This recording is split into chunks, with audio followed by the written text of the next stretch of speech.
इस वक्त हमारे साथ जो शख्सियत है उनका व्यक्तित्व बड़ा दिलचस्प है, विविध रंग है उनके व्यक्तित्व की। वो एक कलाकार हैं, एक म्यूरलिस्ट हैं और महिला और बच्चों के लिए काम करने वाली एक सोशल वर्कर भी हैं। जी हाँ, हम बात कर रहे हैं रूबल नागी की, जिनका व्यक्तित्व कई तरह की विविधताओं को समेटे हुए है। लेकिन क्या है उनकी खासियत और क्या चीज़ है जो उनको इसके लिए प्रेरित करती है, उस पर बात करने के लिए हमारे साथ हैं। आपका जो व्यक्तित्व है, जैसा हमने बताया कि कई रंगों को समेटे हुए है, लेकिन उसका जो पीछे जो मेन मोटिवेशन है वो है कला, आर्ट। तो आर्ट के प्रति आपका रुझान कब से शुरू हुआ? कब आपने पहचाना खुद को कि आप बनी हैं तो सिर्फ आर्ट के लिए?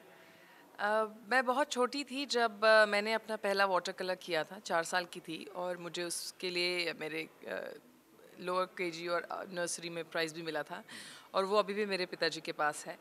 आई guess that was the starting point. उसके बाद आर्मी ऑफिसर की बेटी होने का बहुत पॉजिटिविटी थी दैट हम लोग ने बहुत देश ट्रैवल किया, बहुत घूमे। सो हमारे देश की कलाकृति, हेरिटेज, कल्चर, कलर्स, वाइब्रेंसी, लोगों को अलग भिन्न भिन्न प्रकार के लोग, उनके रहन सहन का ढंग, ना all this is a part of art. तो मैं I guess at 4, not me but मेरे डैड को तो पता था कि मेरी बेटी आर्टिस्ट बनेगी। और 19th के बाद जो सफ़र शुरू हुआ वो आज यहाँ तक पहुँचा है। आपको लगता है कि ये एक संतोषजनक सफ़र रहा? और सिर्फ आर्ट ही नहीं, जो दूसरी तमाम चीज़ें आपने अपने व्यक्तित्व में समेटी हैं, उसके पीछे मोटिवेशन क्या है, इंस्पायरेशन क्या है, थीम क्या है इसके पीछे? वेल 19 में मैंने शुरू किया। मैंने जाके लंदन में पढ़ाई करी, आर्ट की, मास्टर्स किया। प्रोफेशनली 24 से मैंने शुरू किया। I am 34 today. 10 साल हो गए हैं, बट ऐसे मुझे लगता है कुछ ज़्यादा और भी ज़्यादा होना चाहिए। अगर एक इंसान अपनी अचीवमेंट से संतुष्ट हो जाए कि हाँ बस मैंने कर लिया, तो I guess life is finished. जो दूसरा पहलू है जिससे मैं बहुत प्रभावित हूँ वो है कि बच्चों के लिए काम करना, खास तौर से उस बचपन के लिए जो ढाबों में, होटलों में काम कर रहा है, कारखानों में काम कर रहा है, उस बचपन को संवारने का काम आप कर रही हैं। आपका एक फाउंडेशन भी है, रूबल नागी आर्ट फाउंडेशन की तरफ से वो काम कर रहा है।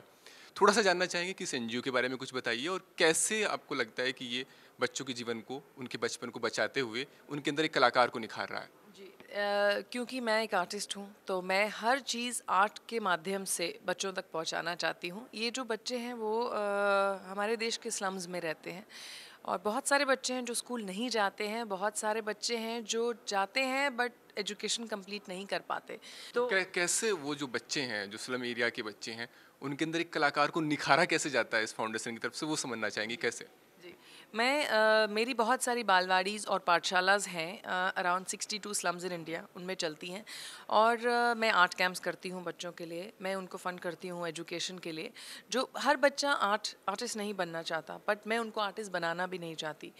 मेन यहाँ पे एम ये है कि आर्ट के through, because art also works as a therapy.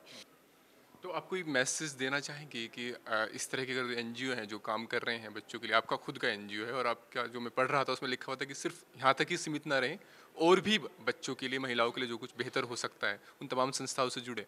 जी, मैं वुमेन एम्पावरमेंट भी करती हूँ। मुझे being a woman my self, मुझे ऐसा लगता है कि हर औरत, हर नारी हमारे देश की सक्षम होनी चाहिए।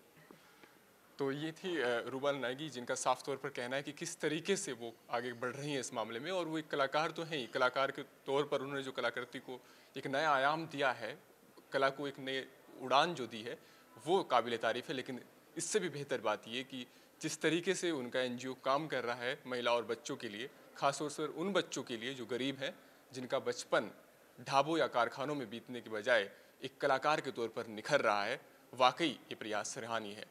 और उम्मीद करेंगे हम कि उनका ये सफ़र आगे इसी तरीके से जारी रहे। कैमरा सहयोगी मोहित के साथ अरविंद सिंह, श्री न्यूज़, दिल्ली।